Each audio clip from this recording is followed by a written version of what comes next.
So what's up, people? It's your boy Dre for FunnyLeft.com. Sitting here with one of the top DJs in Dallas, also known outside of Dallas, DJ Kayotik. Kayotik, what's up? What's good, my G? What's cracking? What's good? You tell me. I mean, being a lover of music, I hear you got something for the people, so we trying to hear what it is and what you're doing. Well, you know, I'm just out here working, my G. I just dropped a mixtape called Kayotik Chronicles. Features a lot of independent artists, you know, from Dallas, from New York. A couple of different markets that I touch a lot. You know, I'm from New York originally, but I've been in Dallas for about 8 years, so I'm definitely, you know, looking to put a lot of cats on out here, independent artists out here in the city, put them on, so I decided to dedicate a mixtape to really the independent artist movement. And the mixtape's been getting great response. Doesn't sound like your typical independent artist mixtape. I kind of put a nice little flow to it, put my little touch on it. It's mixed and all that good stuff, so it definitely gives you a different vibe from the normal. You know, sometimes you get a couple of mixtapes, especially independent artist mixtapes, and sometimes it can be a little bit like overkill, where I think this one, the response has been so great because it's not overkill. You might not know the records, you might not know the artist, but when you hear the flow of the tape itself, it's an easy listen. So, you know, I got cuts from, you know, I guess, artists like The Road to new up-and-coming artists to R&B artists, so it just has a real feel to it. So we can just pop it in the CD drive and just ride out to it. So that's pretty much what I'm working on now. Have you done any videos for the mixtape, or do you plan to? I plan to. I got a couple of cuts on there with the independent artists that we're going to put some visual aids to it. Still going the selection process.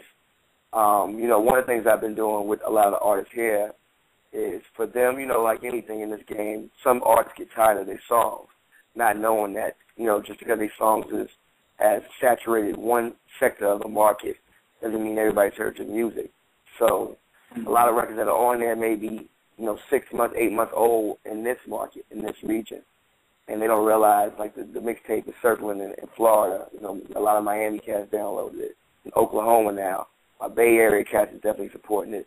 I got a couple of folks in New York that's taking the ear to it. So, you know, now I'm getting them recharged and rejuvenated on understanding the longevity of a record and how long you got to work a record. So, you know, the mixtape stands for a number of different things. You know, I put certain records on there that a lot of these artists may have gotten tired of because they just feel like, oh, I got to go on to my next one. This one didn't pop. They don't realize in this game you might have to work that same record for 2 or 3 years before you get your shot. So, you know, there's definitely a method behind the madness on the mixtape itself. So I surprised a lot of the artists that are on there because they're like, oh, I can't believe you put that on there. I'm working this. I was like, well, nah, really? You need to still be working this record right here because this is the record that got legs underneath it.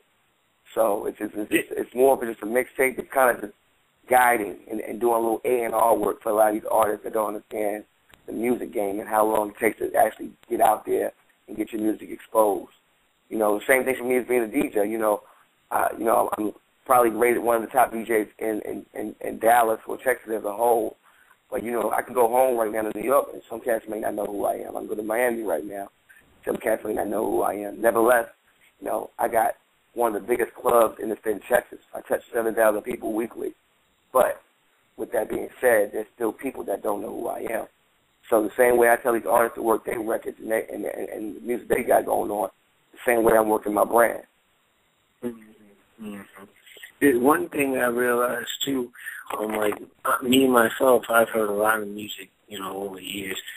And one thing I noticed, like, I'll hear a song, and, you know, I'm not into throwing names, but I'll hear a song of a major artist. And I'm like, that's right. You know, their team or themselves will play it for. I'm like, that's right. That was pretty odd. Then I'll hear it like a year later. They got a refreshed beat or the production's a little tighter. You know, not even sometimes noticeable on the production. And then all of a sudden it's like a major single, you know, and it has a whole different pickup, you know. And most times that happened, I was inside their state.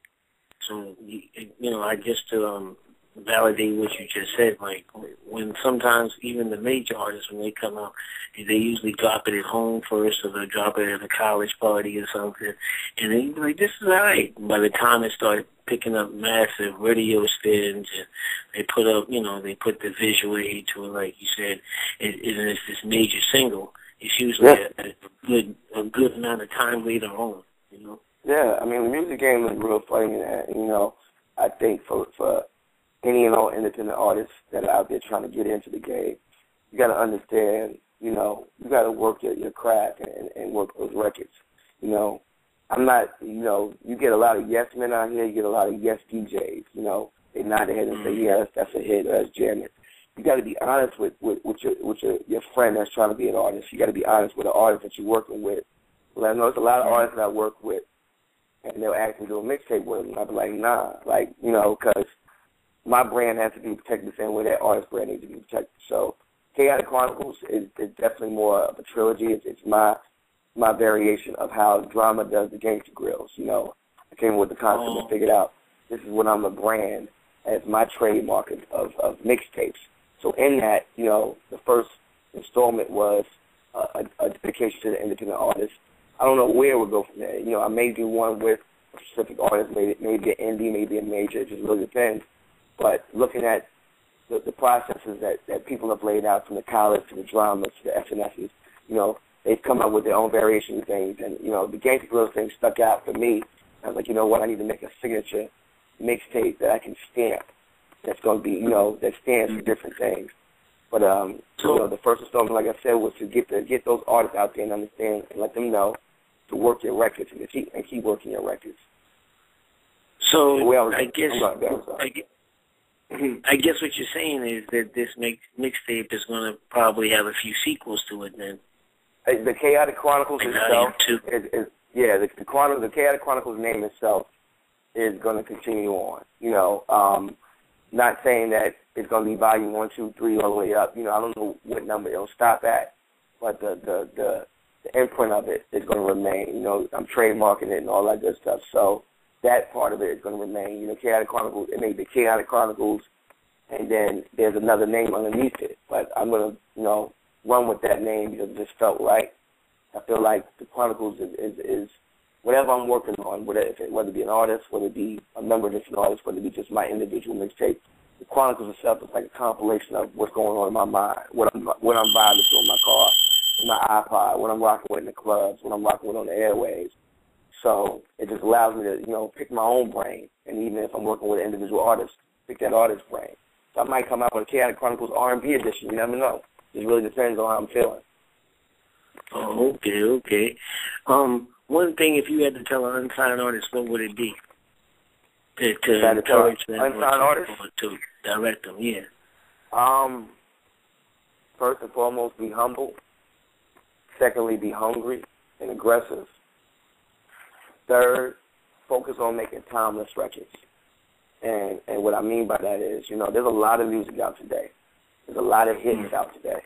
But as a DJ, you know, I can personally say I can't extract or pull too many timeless records that I know 5 years from now I could drop in my club set or drop on the radio or wherever I'm at, and it's still a hit. You know, and there's nothing against the artists that are out today. You know, they're making good music. But timeless records is that great music, those classics. You know, whether it be hip-hop, R&B, pop, whatever it is. We're missing a lot of timeless records. You know, I had a kid call on my show the other day and made a reference to a current artist versus a Tupac. And I told that kid, I said, you might want to Google Tupac and just look at his body of work and see what he did for the hip-hop culture as a whole before you make statements like that. Because, you know, when you have timeless records, like right now I can go on a Tupac record, I get around, and it's still a hit, still a smash, whether it's on radio or in the club. You know, we don't have those type of records right now.